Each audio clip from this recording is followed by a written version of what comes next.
సిగ్గు లేకుండా నా పక్కన కేసీఆర్ గారి భిక్షతో కేసీఆర్ గారి దయతో గెలిచిన ఎమ్మెల్యే అయిన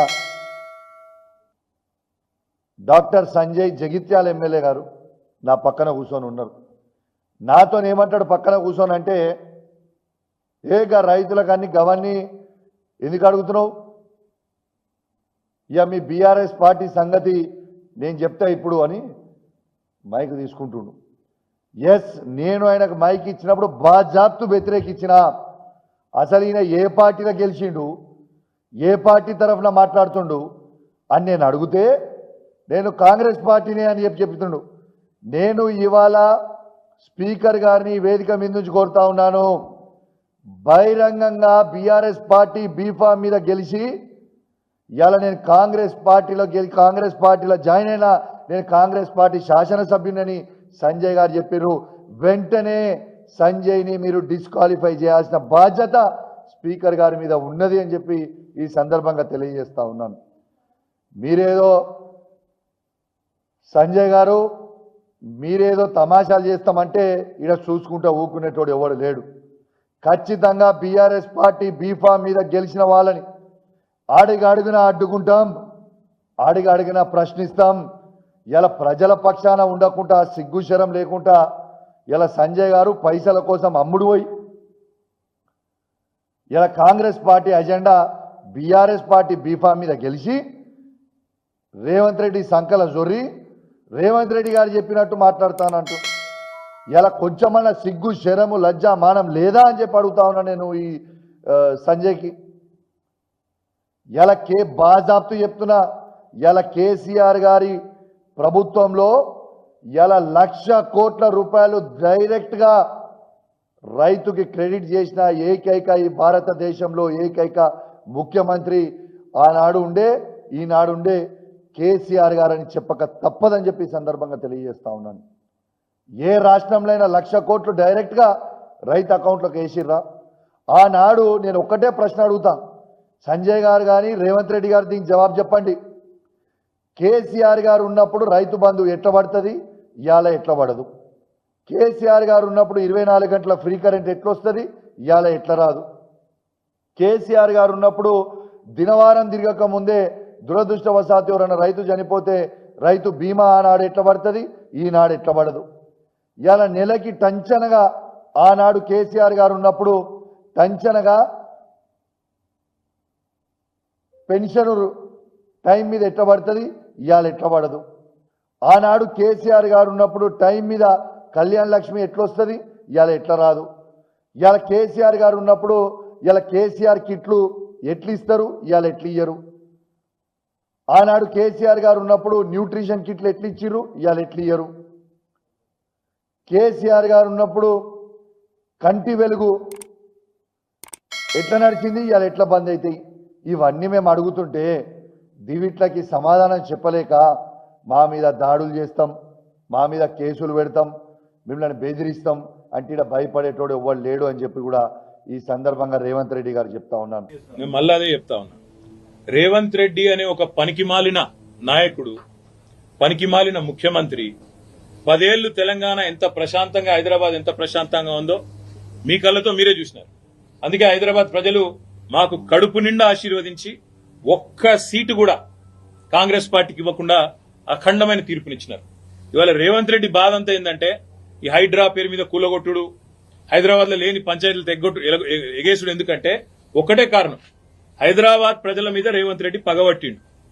నాకు ఒక్క ఓటేయలే, ఒక్క సీటు ఇయ్యలే, నన్ను పనికిమాలిన వాడని చెప్పి హైదరాబాద్ ప్రజలు భావించిండ్రు అని చెప్పి పగబట్టి ఇవాళ లేని పంచాయతీలు పెట్టి ఒక చిల్లర మల్లర ప్రయత్నం చేస్తా ఉన్నాడు. ఒకటి మాత్రం పక్క, మేము ముందు చెప్పినాం, ఇప్పుడు కూడా చెప్తా ఉన్నాం, తప్పకుండా హైదరాబాద్ లో ఉన్న ప్రజలందరూ మావారే. కేసీఆర్ గారు ఈనాడు కాదు, తెలంగాణ రాకముందు చెప్పిండ్రు, తెలంగాణ వచ్చినాక చెప్పినారు. ఇక్కడ ఏ ప్రాంతీయ తత్వం గాని, ప్రాంతీయ ద్వేషం గాని, టీఆర్ఎస్ 10 ఏళ్ల అధికారంలో ఉంటే ఎన్నడూ ఒక చిన్న సంఘటన, ఒక చిన్న ఎఫ్ఐఆర్ గాని, ఒక చిన్న దాడి గాని, ఒక చిన్న ఘటన కూడా జరగలేదు ప్రాంతీయ తత్వం మీద. ఇప్పుడు కూడా ఉండదు, ఉండబోదు. తప్పకుండా మరి గాంధీ చేసిన వ్యాఖ్యలు కూడా ఒకసారి పరిశీలించాలని నేను కోరుతా ఉన్నా. కౌశిక్ రెడ్డి మీద నోటికొచ్చినట్టు బూతులు మాట్లాడడం, నోటికొచ్చినట్టు కౌశిక్ రెడ్డి గారి కుటుంబాన్ని తిట్టడం, బజారు భాష మాట్లాడడం ఇదేనా రేవంత్ రెడ్డి నేర్పుతున్న సంస్కృతి అని చెప్పి కూడా నేను అడుగుతా ఉన్నా. తప్పకుండా మా పార్టీ పరంగా మాత్రం 100% ఈ ప్రభుత్వాన్ని మాత్రం వదిలిపెట్టాం. మాది ఉద్యమ పార్టీ. కాంగ్రెస్ నీతి ఏందో ప్రజలు గమనిస్తలేరా? ఖమ్మంలో ఆ రోజు వరద బాధితులకు సాయం చేయడానికి మేము పోతే మా మీదనే దాడి చేసి మా మీదనే కేసు పెట్టింది. ఇప్పటి వరకు ఆ దాడి చేసిన మీద ఇంకా ఎఫ్ఐఆర్ కూడా కాలే. దాన్ని దాచిపెట్టి వేరే కేసులో మెర్జ్ చేసి చేతులు ఎత్తే ప్రయత్నం చేస్తున్నారు. But God is great. చూస్తలేము ఆంధ్రప్రదేశ్లో ఏమవుతుంది. కొంతమంది పోలీస్ అధికారులు అనుకుంటున్నారేమో వీళ్ళు పర్మనెంట్ అని. ఇవాళ ఏమైంది, అడిషనల్ డీజీలు ఐజీలు ఆంధ్రప్రదేశ్లో సస్పెండ్ అయిపోయి ఏమవుతుందో చూస్తున్నాం కదా, అరెస్టులు అయిపోయి. పోలీసులు కూడా చట్టానికి లోబడి పనిచేస్తే మంచిది. చట్టాన్ని అతిక్రమిస్తే ఇవాళ వాళ్ళు అధికారంలో ఉన్నారని ఇష్టం వచ్చినట్టు చేస్తే రేపు ఆంధ్రప్రదేశ్ తరహా పరిణామాలు ఎదుర్కొంటారు. Thank you. అంటే నేను అక్కడికే వెళ్తున్నా. ఇప్పుడు నేను అక్కడ మాట్లాడతాను. ఇది చాలా దురదృష్టకరం. అంటే ఒక గుండా రాజ్యం నడుస్తుంది రాష్ట్రంలో. అంటే ఏం లేదు, మళ్ళీ మీరు అవి బ్రేకింగ్లు పెడతారు. నా అసలు టాపిక్ నాకు ఇప్పటికే నా బాధ కలిగేది ఏంటంటే బైసాబ్ మీరు ఏమనుకోవద్దు కానీ రోజు పొద్దున లేచి టీవీ పెడితే హైడ్రానే కనబడుతుంది.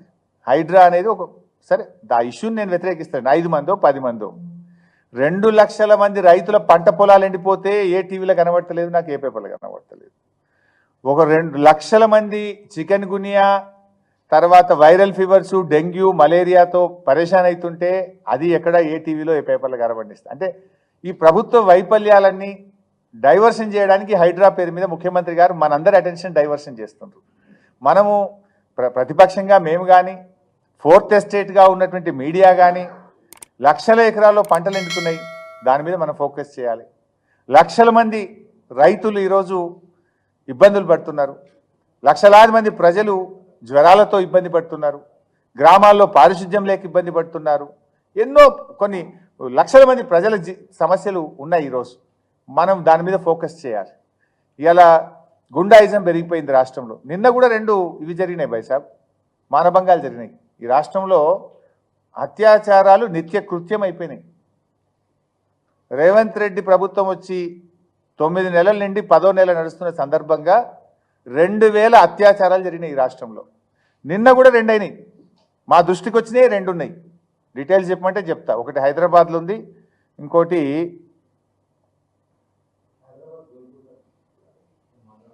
దేవరకద్ర.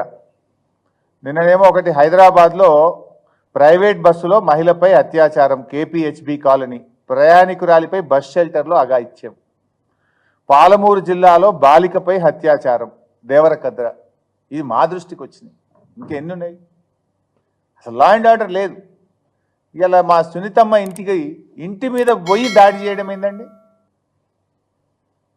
ఇంట్లో పడుకున్న వాళ్ళ మీద పటాకులు పేల్చి తలుపులు తీయించి ఇంట్లో ఉన్న వాళ్ళ మీద దాడి చేస్తారు.